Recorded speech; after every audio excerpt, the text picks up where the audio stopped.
You're listening to the Everything Jewish 10 Minutes at a Time podcast, where you'll learn about every Jewish topic imaginable in about 10 minutes. And as always, I apologize for all of my Hebrew pronunciation. I know I'm going to pronounce Hebrew words wrong, so instead of getting annoyed, I give you permission to laugh at how I say things. Today's topic is King David. Now, if you think of famous kings, you might picture King Arthur, Elvis the King of Rock, or even Burger King. But in Jewish tradition, King David is on a whole different level. He's the shepherd boy who defeated giants, the warrior who built a kingdom, the poet who wrote Psalms, and the ancestor of the Messiah. Basically, he's like the original multi-hyphenate influencer. If David had an Instagram, it would have battlefield selfies, heart-playing reels, and inspirational quotes that would make you want to double tap. But let's rewind and tell his story in a way that's fun, relatable, and easy to digest without a degree in biblical studies. So David starts out not as a king, but as the youngest son of Jesse in Bethlehem. Picture him as the runt of the litter, the little brother nobody expects to do much.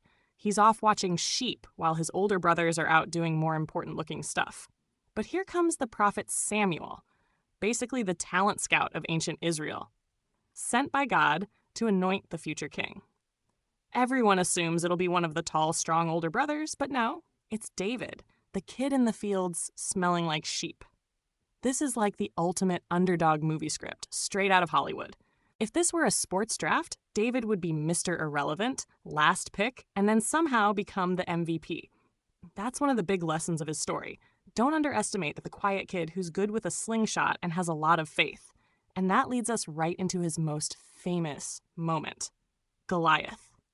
Yes, the giant Philistine warrior who had the whole Israelite army shaking in their sandals. David shows up with bread and cheese for his brothers, so basically Uber Eats delivery boy, and ends up volunteering to fight the giant. Everyone laughs. But David has confidence in God and his slingshot skills. He hits Goliath right between the eyes with a rock, and down goes the giant. Talk about going viral. If this happened today, it would be a TikTok viewed 1 billion times in 24 hours, with remixes and memes everywhere. The story of David and Goliath has become shorthand in every sport, business pitch, and underdog battle ever since.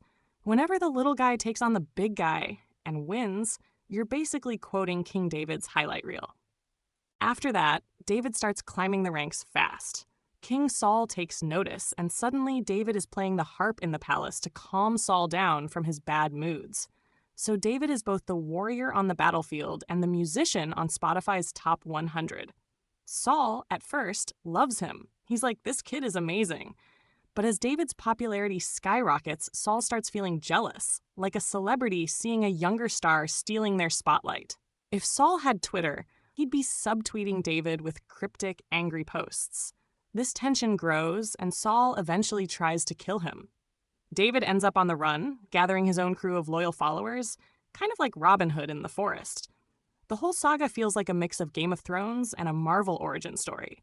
It's not just history, it's drama. Now, one of the most complicated parts of David's story is his relationship with Saul's family. He has this beautiful friendship with Jonathan, Saul's son. It's described as a love deeper than any bond, the kind of friendship where you'd 100% share your Netflix password without hesitation.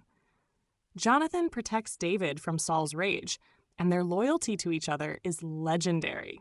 At the same time, David marries Michal, Saul's daughter, which makes family dinners super awkward. Imagine being married to your enemy's daughter while your best friend is his son.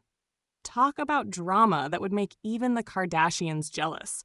And all this while David is still not officially king. He has the promise and the charisma, but the throne is still occupied by Saul until tragedy changes everything. Eventually, Saul dies in battle, and David becomes king. First over Judah, then eventually over all Israel.